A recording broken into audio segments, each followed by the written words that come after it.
Welcome to the Space Therapy channel, where we explore strategies for what will shape your home to inspire you. We address how to make your home and your kitchen and baths, in particular, look great, work well, yet most important, feel right. In other words, designing spaces to inspire. In this video, our 17th, I will briefly recap the content of the first 16 videos before I explore other topics. When it comes to designing homes that evoke emotion, functionality, harmony, and efficiency, my decades of experience speak for themselves. I've truly become a space therapist.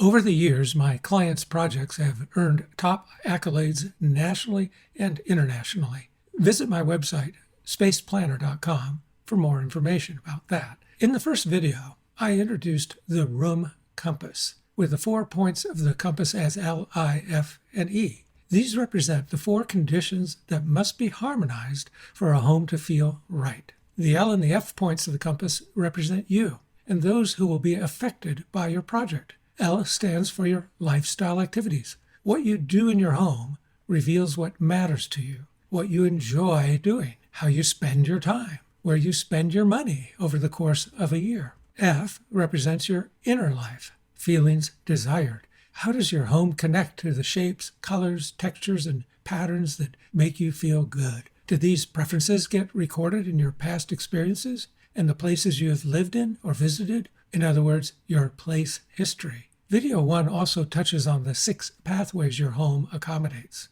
They are represented by the I for interior flow and E for exterior connection on the room compass. Again, there's an outward and inward component, but this time it's the home itself that's revealing itself. The room compass is the primary tool I use in the Design by Life process because it assures me that we will discover virtually all the elements of a design that need to be harmonized. In video 2, we look specifically at the kitchen. I talk about the importance of moving away from the classic kitchen work triangle, which focuses on objects, the sink, range, refrigerator.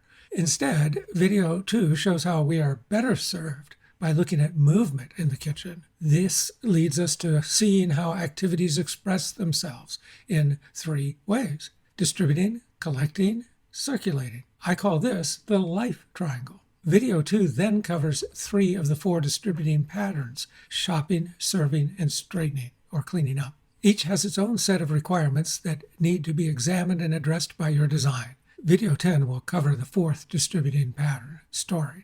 We also look at one of the main collecting zones, the gathering zone. This zone represents where people are naturally going to gather in your kitchen when they're not the ones doing food prep. Unfortunately, one common way to seat people at an island is with what we call stranger seating, everyone sitting in a row. Always seat people so conversation can happen without someone feeling left out at the end of the line or bobbing their head up and down trying to see who's talking. When you seat people so they can see each other and have a conversation, this is called social seating. Video 3 continues to focus on the gathering zone. I touch on the advantage of using wood in the places where people sit and eat in your kitchen. Wood is warm to the touch, does not cause glare, and is quieter than hard surfaces when items are dropped on it or knocked over. There's a 4th advantage I did not mention in this video, and I'll mention it here. When you stroke wood, it lowers your blood pressure. You calm down when stressed out by running your hands over wood. Video 4 introduces what I call the snack zone. It focuses on the location of the microwave. It addresses the fact that items are often taken from the fridge, placed in the microwave, and then put on a dish. Video 5 develops further the 6 pathways of view, light, people, sound, smell, and touch. This important perspective often reveals what is causing tension in a home's layout and what can and should be changed. You can watch an even more in-depth video on this in video 13. Video 6 explores the factors that contribute to how a home feels to us. We look at 3 books on this topic. House as a Mirror of Self is not just a book, it's the reality of what we desire our homes to become. Places of the Heart shows us that we desire curves and textures in our surroundings. Not only that, we want to connect to the seen and remembered of our lives. Welcome to Your World demonstrates how our homes covertly harm us, and yet we consider it indisputably good design to have sharp corners and straight lines everywhere. Keep in mind that we love nature, and nature tends to knock the corners off things and be resplendent, full of curves. Video 7 upends form follows function and states plainly form follows feeling. We discover the importance of reverse abstraction. This is the process of unpacking your descriptive language for the shapes, colors, textures, and patterns that were once attached to words like cozy or comfortable, and yet have become abstractions over time.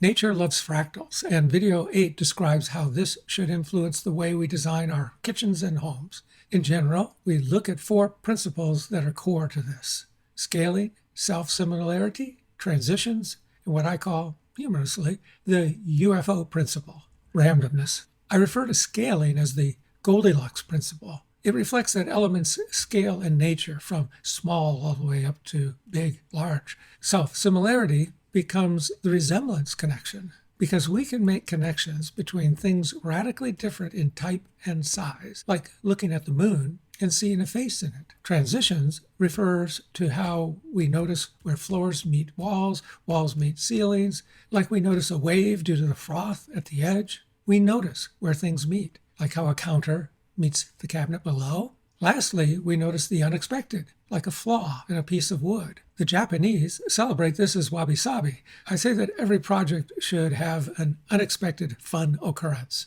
That's the UFO, like a small chandelier in the top of a bookcase. Every kitchen has something it lacks. In Video 9, I turned that into an acronym, LACKS. This stands for layout, aesthetics, counter space, clutter with a K, and storage. I show that kitchen design is literally handcuffed to standards and sizes that were made to fit plywood, not people. When you fit kitchens to people, 3 problems are resolved. It all starts with deeper cabinets, with longer drawer boxes mounted on longer drawer slides. This creates more counter space, it reduces clutter, and gives you much more usable storage due to objects fitting better in the drawers. In fact, I once replaced a 25-box kitchen with 9 base cabinets and no upper cabinets, cluttering up the walls. In Video 10, I return to distributing patterns and talk about the 4th S, storing. This is also a collecting pattern. Where do items collect after shopping, cooking, etc.?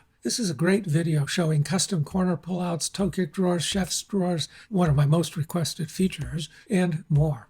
Predicting your kitchen remodel budget is the topic of Video 11. It turns out that when you estimate what you'll spend in 5 categories and add them up, you get a baseline. You can multiply that number by a factor and predict about what your project will cost. Some regions, like the greater Seattle area, I take the baseline times 2.5 due to our high labor costs. Regardless, it's a dose of reality that can help shape decisions. Video 12 is about cabinet modifications that liberate designs. More depth means more storage and better kitchens with more flexibility on how you complete the space. Designing to optimize view pathways is the topic of Video 13. Light pathways are often a secondary benefit. I show 3 case studies in which the design was inspired by view pathways. Video 14 covers distributed cooking, refrigeration, and storage. 3 case studies illustrate the concept. In one of them, I show how eliminating a walk-in pantry actually resulted in a superior kitchen. This interesting video, number 15, focuses on collecting zones. There are 3 main specialty zones: trash, wine and liquor, and coffee. Rounding out this summary is a topic about what retro truly should be for you. Retro is not just about imitating the past. It is about finding your own personal retro. That concludes my recap of the first 16 videos. Please dive into the ones that most affect you, and remember to subscribe to this channel for more upcoming videos about the process of creating a home that looks great, works well, yet most of all, inspires you.